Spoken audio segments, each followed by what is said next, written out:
Silent Ocean Air Cargo kutoka Marekani na Uturuki. Sasa mizigo yako inakufikia kwa uharaka, usalama na unafuu. Siku zote tunajali muda wako. Wasiliana nasi kwa namba 076 813 813. Mambo vipi na kwaje? Kama mimi naitwa Chris Favors. Hapa ni SNS na leo all the way kutoka Nigeria. Napiga story na Bayanni, hitmaker wa Tatata na ngoma zingine nyingi sana ambazo umeshazisikia kutoka kwake. So leo kaja hapa tupige story kwa sababu alikuwa na tour yake ya Afrika Mashariki. Amekwenda Uganda, Kenya na akamalizia hapa Tanzania.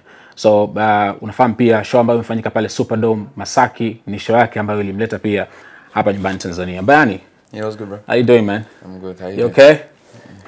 I just said when you were getting in here, like how far now? Is it is it a pidgin language? It's pidgin, yeah. That's yeah, pidgin. Yeah. How do you supposed to reply? How far is like how are you doing? Okay. It's like how are you, so I'll say I'm fine. Yeah, yeah. So how are you feeling to be in Tanzania? I'm great. I finally got some rest after the tour. Yeah. It was amazing. 3 cities: Kenya, Uganda, Tanzania. Yeah. 3 countries in East Africa. Big shout out to the fans for coming out. Yeah. You know. Why East Africa? That's my second home. I think it's known already now. Yeah. Like I love it here. The fans are amazing. The people are amazing. The culture here is amazing, and it reminds me a little bit of home. So yeah. Okay. And how do you would you describe the overall experience of your East Side tour? Amazing. Yeah. A lot of crazy stuff happened on stage. Yeah. I just feel like the fans were really happy to see me. I think I was more happy to see them. So yeah, it was so fun connecting with the fans. Were any standout moments or memorable moments that still stuck in your head? Many moments actually. Yeah. Many moments. Yeah. Okay. How do you differentiate the vibe? I mean the fans' vibe from Kenya, Uganda, and Tanzania? I would say the vibe was wild all through. Yeah. The vibe was up there all through, man. Tanzania was like just the roof. Yeah. Tanzania just blew out of the roof, man. Okay. I feel like it's because, part of why is because I kind of like know a lot more people here. I have a couple of friends, you know, Gigi's my bestie. So. And by the way, Gigi is just your friend too? Yeah, because I see how on bestie. Comment section, like every single on your every single post, man. Yeah, she's my. And bestie. You had time with her as well. Yeah, definitely. That's my bestie. How do you guys get to know each other? I met Gigi from the first time I came here.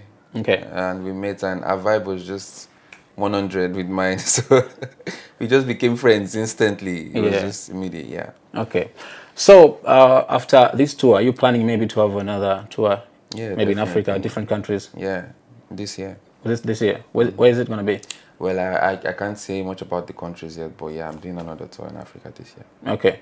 This is not the first time for you to come here in Tanzania. Yeah. Tanzania, as you're saying, like you have people you know here, you have friends. It's like my 4th time. So. What's the most thing you like about here?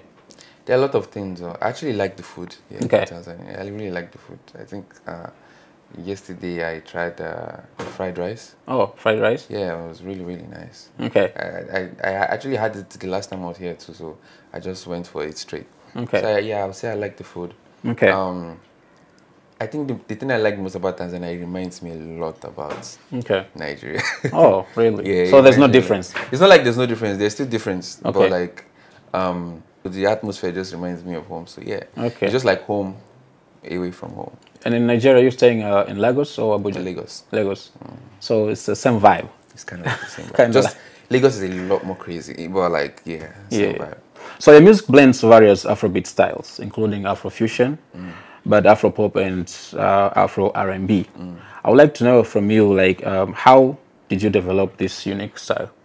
I think I would attribute that to growing up in a musical home. You know, I was born and raised in a musical home. I wake up every morning, like, there's always music playing. My mom would always sing, you know, like, so I was used to sounds. I was exposed to tunes and sounds at a very early age. Yeah. So I think that just kind of like expanded my musical reach, let me put it like that. So the time I started doing music professionally, I just wanted to try everything. I just kept doing everything, and yeah. Okay. Growing up in Algabado, right? That's where you were born? Alagbado. Alabado. Yeah. Okay. You Okay. tried. Yeah, I tried. I tried Yeah. at least. I know you spent some time in a church choir as well. Yeah. Does that help you at some point in your career? Definitely, definitely. You know, I grew up in the church, you know, like, so I would, when the service was over, Okay. right, I would, as a kid, as Yeah. a 5-year-old kid, I would sneak my way Oh. into the instrumental section. Okay. And I'll start playing the drums, beating the drums very loud. Sometimes they'll come chase me away. Oh. Yeah, but then sometimes I'll come back, and after a while, like when I was like 8, 7, 8, 9, I started playing for the main church. Mm-hmm. I had already learnt everything. At some point, nobody wanted to teach me because I was really troublesome, you know. Oh. I was really troublesome. You're a troublemaker. I was a troublemaker, and I was adamant on learning. So, but they were like, I should wait for my time. I'm not old enough to sit on the drum. My leg was not getting to the pedal, so like I had to stand to play. So that's where you learned how to play all the instruments. Yeah, that's where I learned how to play most instruments. And now you're the best. I won't say I'm a beast, but yeah, I try. Yeah. Does it make you? I mean, it gives you the room when you are in a studio creating your music and stuff, at least to share some ideas with the producers, because Yes. you have experience of those kind of instruments. Exactly, yeah. Okay. Yeah, it definitely helps. There are a lot of songs that I've made with producer, and I actually collaborated with the production. Okay. There are some songs that I've made, I produced totally myself, 100%, but they are not out yet. Okay. Yeah. So your journey with Marvin Records Yeah. started when Don Jazzy discovered you Yes. through freestyle on Instagram, right? Yes. I would like to know, how do you talk about him? Like, how has it been to you in your career? A big shout out to Don Jazzy, man. Around the year that Don Jazzy discovered me, there were a lot of other people that actually reached out, you know, that just gave me props. They were like, okay, I see what you're doing. A lot of big people in the industry, you know, but I just wasn't too moved yet till it was Jazzy, because I had a vision. Okay. And sometimes, I don't know, my visions kind of play out the way I see them. So it played out just the way I saw them. You know, I saw that particular vision. Yeah. And he reached out to me, and he asked us to see. We met, you know. He put me to the test, actually. He actually put me on the hot seat. Yeah. And yeah, I did my best. He loved it. That was it. Okay. Being famous, how was it feeling for the first time? You know, it's new, so like I wasn't. I had a little bit of a hard time adjusting, but it wasn't too much of a shift, because when I was in uni, I was a bit famous too. So like, I would always organize the craziest parties. So you are ready. I was a party guy, yeah. Okay. So yeah, it's just it's a lot different from that, but it's not too far. Okay. Let's talk about your song, Tatata remix with Jason Derulo. Yeah. I think that was a major milestone, man. Yeah, I can see a number on YouTube, and everywhere the song is doing really good. Even here in Tanzania, me myself on my playlist, I have that song. You know. Really? Thank you. I just want to know from you, how did that collaboration come about, and how was it, the experience of working with Jason Derulo and everything? First of all, the experience was amazing. Jason is an amazing artist. Yeah. He's a legend, you know. So like, it was just a dream come true for me. It was definitely one of the top in my bucket list, you know. Yeah. To have him on the song, and the way he delivered on the song, and the way he just like mothered the song was just amazing, basically. Yeah. Around the time we reached out to him, the song was gaining global recognition, you know. Yeah. In New York and Paris and Asia, it was like breaking boundaries. So we reached out to his team, and apparently his team said he had heard the song before, and he actually loved it. So it just kind of made the whole process easier. It was easier. Yeah. So yeah. So after that, do you see any impact through this collaboration in your career? Definitely, huge impact from him jumping on the song. I could easily tell from even teasing, from the tease, and people knew that when people knew that he was on the song, it was different. It became a whole different game entirely. Yeah. So let's talk about African music industry. you know, it's constantly evolving, you understand, especially with the rise of social media platforms. So I'd like to know from you, how do you see these changes impacting artists like yourself, and what's your strategy to adapting? I feel like everything is evolving, right? Everything in the world is evolving. Yeah. Right now we have AI. Yeah. You know, like the changes are bound to happen. You just have to learn to adapt. So I'm just. And some people think like AI maybe is coming to take the place for songwriters and everything, because now AI can do everything.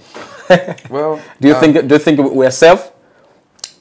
honestly, I don't know the right answer to that question. Okay. Because I'm also worried. Yeah, the kind of Okay. things I've seen AI do, I really don't know, man. But Yeah.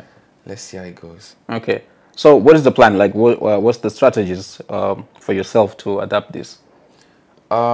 Basically, I'm just gonna keep doing my thing. Yeah. My goal is to make timeless music.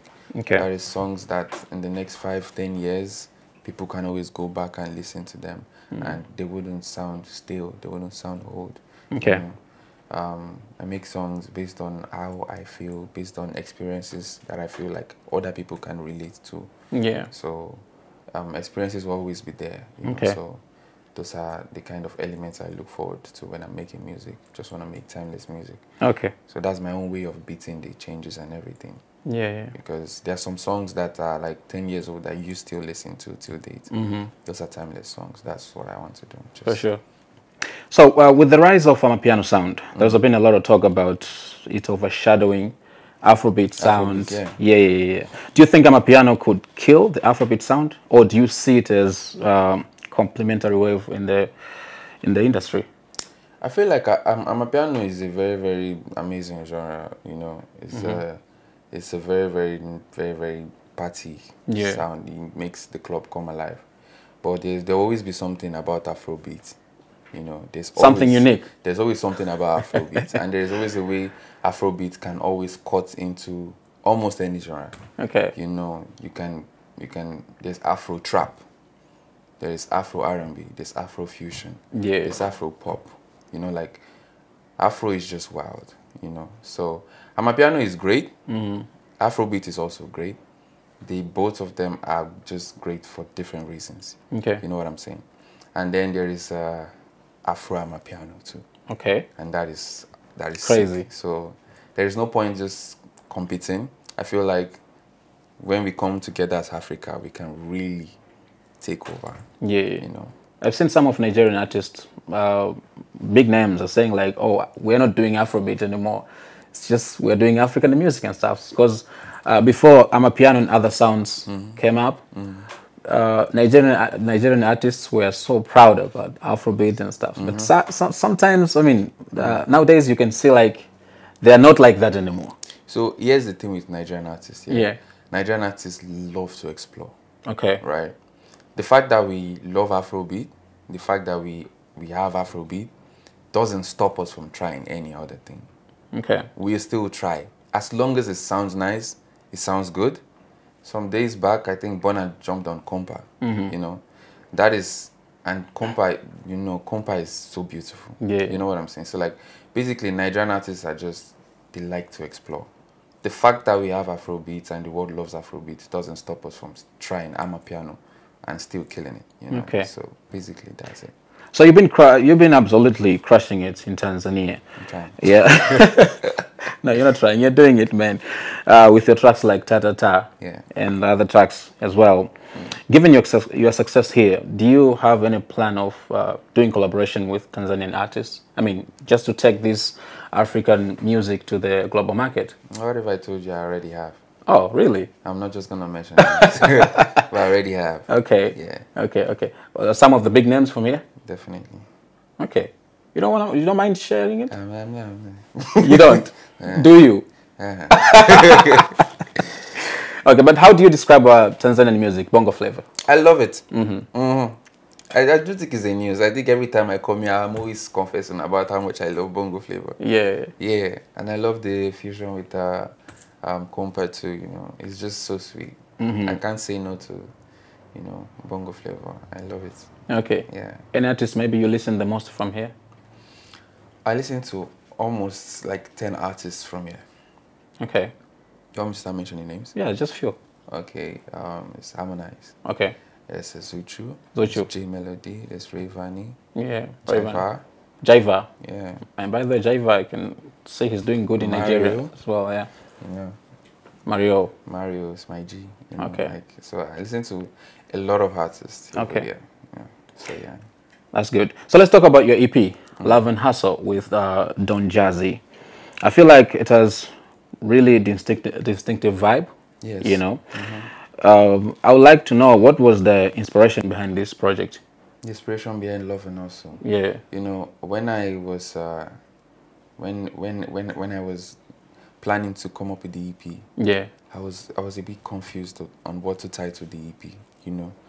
But I and my team came together, and then we just started brainstorming and checking deep into my history, and then I just looked at my life and found out that two things that have always been constant in my life, you know, at every stage in my life, is love and hustle. I've always had love around me. Okay. I've always shown love. You know, I'm showing love everywhere I go. Okay. Basically, and I've always been an hustler. So there goes Love and Hustle. Okay. Yeah. I feel like your EP, as you're saying, it tells more about like story of life and everything. Yes. So it's just you're singing your life most of the time. Yeah. The experiences you have been experiences through. of my life, basically. Okay. Okay. Okay. So why Don Jazz? I know he's your boss, I can say. Yeah. Like, why you decided to feature him on your EP? I feel like when it comes to money and also he's just the right person to tell the story. So that's Don it. himself. Yeah, I mean, Okay. why not? Who else? You know? Yeah. Yeah. How do you see the impact of your EP? I mean, to your fans, how do they react on it? You know, it's so crazy that the EP just came out like I think just a week, around a week ago, and stepping up on stage, I could hear the fans singing some of the songs back to me, and it felt really good. Yeah. You know, I feel like the EP is really gonna do a lot well, and it's already doing well, by the way. Okay. There are 4 songs on the EP. There's Princess Treatment. There's Goddess featuring Ruga. There is Oslas Anthem featuring Don Jazzy. Yeah. And there is Fowe featuring Zeridiel, Okay. an amazing rapper Yeah. from Nigeria. That's great. Yeah. As I said, Love and Hustle feels like a blend of personal storytelling Yes. and a big bold of production. How did you balance those, and what do you hope the listeners take away from your EP? To be honest, yeah, it's not been completely easy to balance the two of them, you know. But yeah, I'm trying my best. I wouldn't say I am able to balance them yet. Okay. You know, there are two equally important things. One cannot go for the other, you know. Okay. So basically, I'm still trying to balance them. And I know that the fans, when they listen to the project, they will understand where I'm coming from. Yeah. You know, when I say stuff like, they say money can't buy happiness, you know. But wait till I get it. I'll give you the biggest smile the next time you see me. The truth of the matter is, money may not be able to buy happiness, but money can definitely, we can agree that Can make you happy. if you wake up tomorrow morning with $1 million USD in your You'll account, be happy, you're obviously. definitely going to be happy. Yeah. You know, so yeah. I think we can all agree that money is not everything, Money is definitely but not money everything. can make you Can happy. definitely make you happy. Somebody comes in here with a Rolls Royce and just gives you the key. Yeah. You know, and it's like, that's your new car. Money got that. You're gonna be happy, at least Okay. for a while. Of course. Definitely. So yeah. So how do you talk about the competition right now with the rise of new talents? The game is really hard and tough, I can say.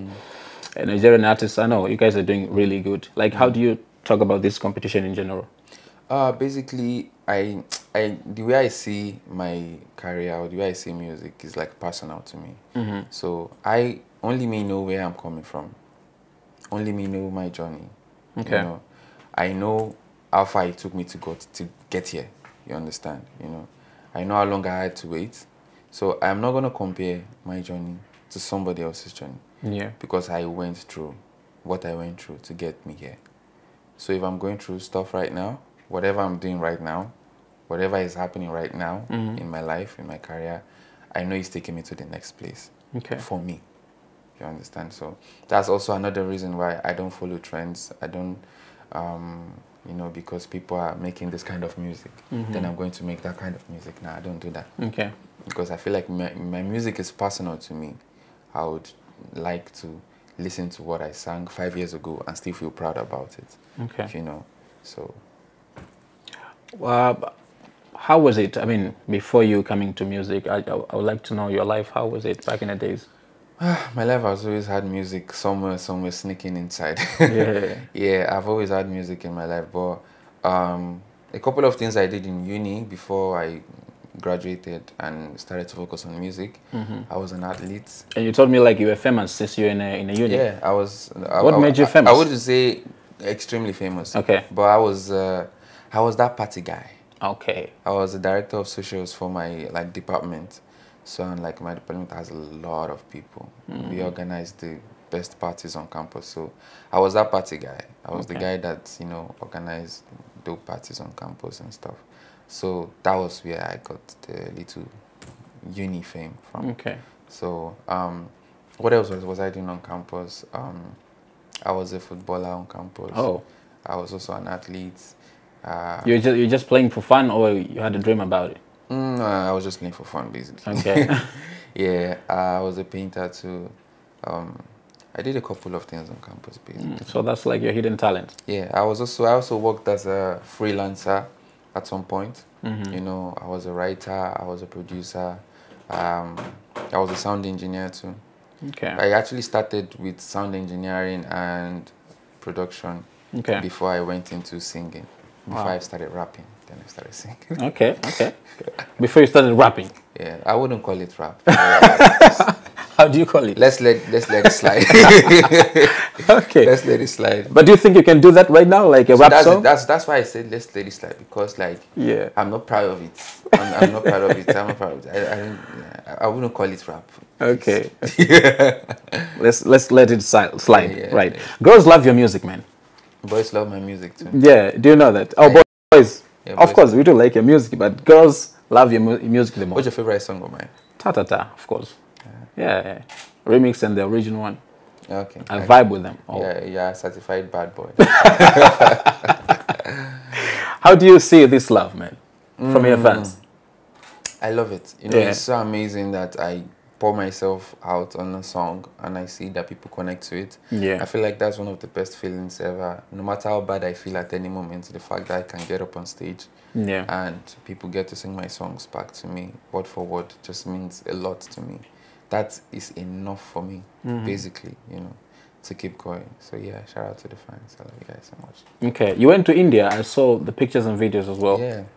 Was it for collaboration or you had something else? Yeah, it was for collaboration. I've actually wanted to, I'm supposed to have gone to India early last year. Okay. But a lot of things, you know, the schedule was so tight. So it took like some months to like December. I think we went in December or January or so. And yeah, it was amazing, man. I met an amazing artist, Arub Khan. We made an amazing song together titled Bukar. Doing amazingly well on like social media and streaming and everything. Just want to say shout out to her and the team for pulling up that video. Have you seen that video? Yeah, that's right. Yeah. It's awesome. Yeah, very awesome. Yeah. How do you see Indians receive your music? Like, how do Indians they vibe with your Indians music? are so amazing, man. Indians, I didn't get to spend enough time there. I definitely want to go back this year. Okay. Yeah. It's gonna be for the show? Probably for a show or something, yeah. But yeah, I definitely want to go back this year. Yeah, I owed that to myself. Okay. Yeah, because like I had so much fun there, and the people are so amazing. Indian food is actually very nice. Yeah. Very, very nice. And the drinks too, so nice. You know, I tried the ginger tea. I tried a couple of things there. You know, I like food. Oh, okay. Yeah, so I like to try food. Everybody loves food, man. My own is different. Mine is a bit different. You're addicted to it. And I won't say addicted, but yeah, I like food. You're a food lover. I'm a foodie. Okay. Yeah. Okay. So what is the plan? Like to your fans, do they need to expect anything after your EP this year? Yeah, definitely. I have a couple of songs dropping with some Tanzanian. Oh, okay. Okay. Feels like that's huge, man. I think I just said the secret right now. I don't know if I was supposed to say that, but Okay. expect a couple of songs dropping. Yeah. Amazing songs, by the way, with some of your favorite Tanzanian artists. All right. Yeah. Right. All right. Tanzania is a vibe, man. Music is awesome, so we can expect something big. Definitely. Yeah. Definitely. Anything you like to share to your fans? Anything as we're going to close the interview. My EP, Love and Also, is out right now on all social media platforms, all streaming platforms, everywhere. Go and stream, go and listen to Love and Also by Bayanni. I love you guys so much. All right. I need to Bayanni, I need to Chris Favors. Thank you so much for watching. See you guys next time. See you guys.